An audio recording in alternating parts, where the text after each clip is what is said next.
नमस्कार, PP news line के prime time में आप सबका स्वागत। मैं हूं रजनी अनुभव। आइए सबसे पहले नजर डालते हैं आज दिन भर की प्रमुख सुर्खियों पर। शनिवार देर रात घाटी में हुई बर्फबारी बनी मुसीबत का सबब। जम्मू कश्मीर में नियंत्रण रेखा से 400 आतंकी घुसपैठ की फिराक में भारतीय सेना हाई अलर्ट पर। सुरक्षा बलों ने गणतंत्र दिवस पर मौलाना आजाद स्टेडियम में सुरक्षा के लिए किए पुख्ता इंतजाम। और राष्ट्रीय युवा उत्सव पर जम्मू कश्मीर के हर जिले से आए कलाकारों ने किया अपनी प्रतिभा का प्रदर्शन।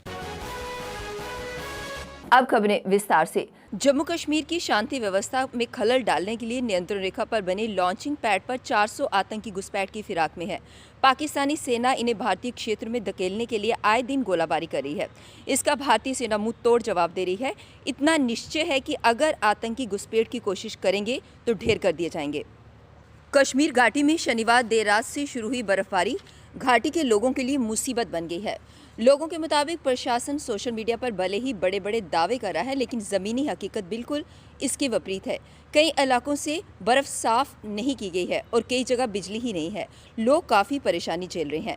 श्रीनगर शहर की मुख्य सड़कों को छोड़कर सभी गलियों आदि अभी भी बर्फ़ की एक मोटी परत से ढकी हुई हैं, जिसके चलते लोगों को वाहन निकालने में काफ़ी दिक्कतें आ रही हैं। गणतंत्र दिवस के अवसर पर देश विरोधी ताकतों द्वारा जम्मू में वारदात को अंजाम देने की खुफिया एजेंसियों की चेतावनी पर सभी सुरक्षा एजेंसियों को सतर्क रहने को कहा गया है। सभी संवेदनशील स्थलों और सुरक्षा बलों के शिविरों पर सुरक्षा व्यवस्था कड़ी कर दी गई है। कोरोना काल के बीच इस वर्ष का गणतंत्र दिवस समारोह का मुख्य आयोजन मौलाना आजाद स्टेडियम में होना है, जिसके चलते वहां सुरक्षा को पुख्ता बनाने का काम शुरू हो गया है। स्टेडियम के आसपास सुरक्षा बलों की तैनाती शुरू कर दी गई है। स्वामी विवेकानंद की जयंती के उपलक्ष्य पर हर वर्ष आयोजित होने वाले राष्ट्रीय युवा उत्सव के सिलसिले में इन दिनों जम्मू के टीचर्स भवन गांधीनगर में केंद्र शासित प्रदेश जम्मू कश्मीर के हर जिला के युवा कलाकार अपनी प्रतिभा का प्रदर्शन कर रहे हैं। कलाकारों ने अपनी प्रतिभा के प्रदर्शन कर लोगों को मंत्रमुग्ध कर दिया है।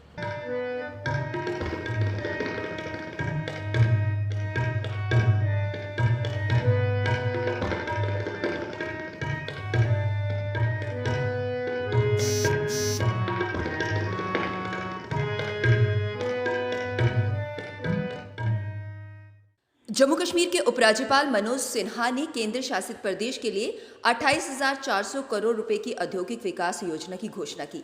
ये योजना जम्मू कश्मीर में नए निवेश, पर्याप्त विस्तार और मौजूदा उद्योगों को प्रोत्साहित करेगी। नई औद्योगिक नीति से एक और जहां प्रदेश के विकास को रफ्तार मिलेगी, तो वहीं 4,50,000 लोगों को रोजगार भी मुहैया कराया जाएगा। इसमें प्रमुख रूप से उत्पादन और सेवा क्षेत्र को अधिक लाभ देने का लक्ष्य रखा गया है।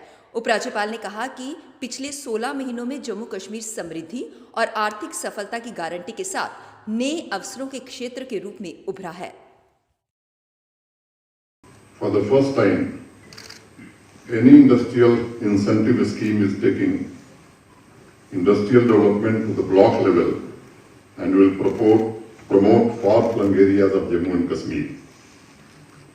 The scheme is from the period of date of notification up to the year 2037 with a total outlay of rupees 28,400 crores. Will encourage new investment, substantial expansion and also nurture the existing industries in Jammu and Kashmir. मौसम विभाग ने श्रीनगर में बर्फबारी व बारिश से राहत के संकेत दिए हैं। कश्मीर घाटी में 4 दिनों से लगातार हो रही बर्फबारी ने लोगों व पर्यटकों को कमरों में ही सिमटने के लिए मजबूर कर दिया है। मौसम विभाग ने अगले सप्ताह तक शुष्क मौसम की भविष्यवाणियां की हैं। मौसम विभाग के निदेशक सोनम लोटस ने कहा कि 14 जनवरी तक बारिश व बर्फबारी के कोई आसार नहीं है। मौसम खुश्क रहेगा। कश्मीर में आज से लोग दिन में धूप का आनंद उठा सकेंगे और उसके ढलने के बाद सर्द रातों का भी। वहीं मौसम में सुधार होने के बाद जम्मू श्रीनगर हाईवे के खुलने की फिलहाल कोई स्पष्ट जानकारी नहीं है, परंतु श्रीनगर एयरपोर्ट प्रबंधन के अनुसार आज से श्रीनगर के लिए हवाई सेवाएं शुरू हो जाएंगी। जम्मू कश्मीर के उपराज्यपाल के सलाहकार डॉक्टर फारूक खान ने बुधवार को पहाड़ी तहसील बसोली का दौरा किया। इस दौरान उन्होंने पटियारा पलाही में बनने बहुउद्देशीय खेल स्टेडियम और वाटर स्पोर्ट्स सेंटर पलाही की भूमि का निरीक्षण किया। उन्होंने अधिकारियों को खेल स्टेडियम के निर्माण को जल्द पूरा करने के निर्देश भी दिए।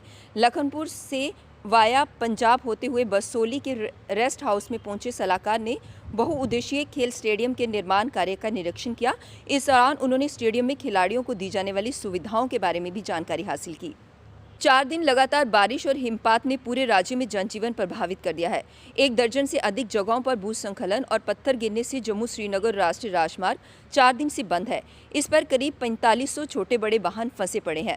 आज वीरवार को भी ये बंद रहेगा, यानी रास्ते में फंसे वाहन चालकों को अभी और इंतजार होगा। रामबन ट्रैफिक कंट्रोल रूम के अनुसार अगर वीरवार को मौसम साफ रहा और राजमार्ग से मलबा और पत्थर हटा लिए गए तो सबसे पहले फंसी गाड़ियों को निकाला जाएगा। अलबत्ता राजमार्ग अभी खुलने के आसार बहुत कम है। अब वक्त हो चला एक ब्रेक का, मिलते हैं ब्रेक के बाद। मजबूती की पहचान ACC cement, Messrs Bishandas Jaswal and sons, authorised stockist, ACC cement, 45 transport Nagar, Jammu. Break के बाद बढ़ते हैं अगली बड़ी खबर की तरफ। श्री माता वैष्णो देवी श्राइन बोर्ड के सदस्यों और forum for awareness of national security के प्रधान सेवानिवृत्त मेजर जनरल एस.के. शर्मा ने उपराज्यपाल मनोज सिन्हा से मुलाकात कर श्री माता वैष्णो देवी की यात्रा संबंधी जानकारी दी।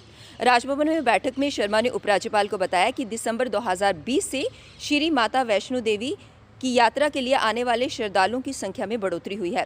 दिसंबर माह में 2 लाख से अधिक श्रद्धालुओं ने श्री माता वैष्णो देवी की यात्रा की। अगस्त 2020 में मात्र 7,252 श्रद्धालुओं ने दर्शन किए। उन्होंने दुर्गा भवन में दान की स्थिति, सियार डबरी से भवन तक मटेरियल रोपवे, मोबाइल ऐप और प्रसाद के ऑनलाइन वितरण बारे भी जानकारी दी। छठे शेड्यूल को प्रभावी बनाकर लद्दाखियों के हितों के संरक्षण की दिशा में कार्यवाही करने के लिए केंद्रीय गृह मंत्री अमित शाह ने उच्च स्तरीय कमेटी बनाने की घोषणा की है। गृह राज्य मंत्री जी किशन रेड्डी की अध्यक्षता वाली ये कमेटी 2 महीने के अंदर अपनी रिपोर्ट देगी। ये फैसला दिल्ली में लद्दाख के 10 दिवसीय प्रतिनिधिमंडल की केंद्रीय गृह मंत्री से हुई बैठक में हुआ। शाम करीब 4:30 बजे तक चली इस बैठक में ये तय किया गया कि केंद्र सरकार की कमेटी में गृह मंत्रालय के अधिकारियों के साथ लद्दाख के सांसद, लेह कारगिल हिल काउंसिलों के चीफ एग्जीक्यूटिव काउंसिलों के साथ छठे शेड्यूल को लेकर आंदोलन कर रही अपेक्स कमेटी द्वारा तय किए जाने वाले पदाधिकारी भी शामिल होंगे। ये कमेटी ये तय करेगी कि किस तरह से लद्दाख के लोगों की उम्मीदों को पूरा करना है। अधिकारियों ने कहा कि घाटी में बर्फबारी के कारण 4 दिनों तक निलंबित रहने के बाद कश्मीर और देश के बाकी हिस्सों में हवाई यातायात गुरुवार को बहाल कर दिया गया। आज सुबह पहली उड़ान श्रीनगर हवाई अड्डे पर उतरी है। कश्मीर के एकमात्र नागरिक हवाई अड्डे श्रीनगर हवाई अड्डे और देश के बाकी हिस्सों के बीच हवाई यातायात रविवार को बर्फबारी के कारण निलंबित कर दिया गया था, जो बुधवार को भी जारी रहा।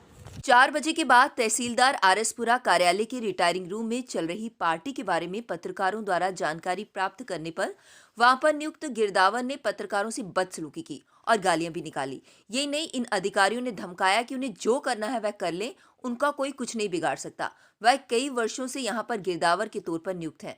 पैंथर्स पार्टी के नेता श्यामलाल गोरखा ने कहा कि गिरदावर तीर्थ सिंह तथा गिरदावर करनैल सिंह पिछले कई वर्षों से आरएसपुरा एसडीएम के कार्यालय में नियुक्त हैं और तीर्थ सिंह तहसीलदार कार्यालय में नियुक्त है। कई एसडीएम आए और चले गए, लेकिन इनका तबादला नहीं हो पाया। उन्होंने कहा कि कार्यालय बंद होने के बावजूद तहसील कार्यालय में बाहरी लोगों का आना और पार्टी करना ये दर्शाता है कि इन अधिकारियों को किसी का कोई खौफ नहीं।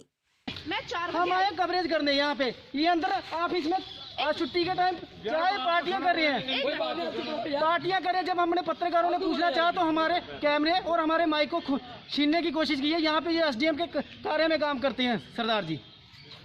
हुआ क्या, मैं कोर्ट से यहाँ पे आई रजिस्ट्री के लिए। 4 से 4:30 बजे का टाइम था। मैं पूरे टाइम पे पहुँच गई। मैंने कहा श्रीर जी रजिस्ट्री देख, कहते मैडम जी टाइम लगेगा, मेरे पास अभी टाइम नहीं है, मैं कर रहा हूँ, मुझे चढ़ाना है। ठीक है, उतनी देर में एडवोकेट ज्योति मल्होत्रा आती है। वो पता नहीं क्या, मैं 4:30 बजे से बैठी हूँ, मुझे 5 बज गए। धर्मार्थ ट्रस्ट के कर्मचारियों का प्रदर्शन आज 38वें दिन में प्रवेश कर गया।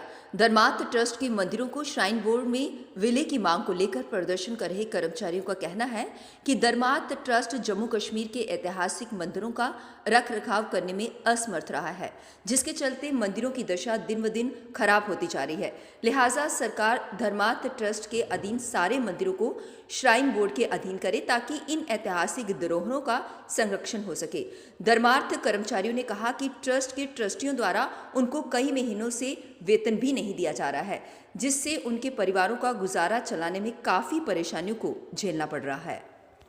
वैष्णो देवी श्राइन बोर्ड अलग हो चुका है। कहने का मतलब कि धर्मा ट्रस्ट से वो गर्दन काट के अलग हो गई है। अब जो शरीर है वो बिना गर्दन के रह गए। अब ट्रस्ट भी बोल रहे हैं कि अब जो हमारे पास पे देने के लिए जो पैसा नहीं है, लेकिन अगर वो मूल स्थान जो इनकम का था वो चला गया तो इन्होंने कैसे दे दिया उसको? अगर दे दिया तो इसके बारे में क्यों नहीं सोचा? तो अब मैं आपके माध्यम से यही कहना चाहता हूँ कि हमारी जो मांग, उचित मांग है, वो है श्राइन बोर्ड के साथ इसको जोड़ दिया जाए। जहाँ श्राइन बोर्ड को इसके साथ जोड़ दिया जाए तो हमारा जो है ये धरना जो है ख़त्म हो जाएगा। पीपी न्यूज़ लाइन के प्राइम टाइम के आज के इस अंक में बस इतना ही। मुझे और मेरी पूरी टीम को दीजिए इजाजत और आप जुड़े रहिए पीपी न्यूज़ लाइन के साथ। नमस्कार। जम्मू में आई टेस्टिंग की साइंटिफिक और मॉडर्न टेक्नोलॉजी के लिए हमेशा याद रखें जेम ऑप्टिशियंस, जहां पर रखा जाता है आपकी हर जरूरत का ख्याल। Gem opticians with the facility of eye exercise, A scan, biometry, pachymetry और ऑटोमेटेड फील्ड एनालाइजर। और हाँ, हमारे यहाँ बढ़िया क्वालिटी के ब्रांडेड स्पेक्टिकल्स, सनग्लासेस और कॉन्टेक्ट लेंसेज मिलते हैं। आपका भरोसेमंद एक ही नाम, Gem Opticians, Gandhinagar. Gem Opticians, Nai Basti. Gem Opticians, Amphalla. Gem Opticians, Trikuta नगर।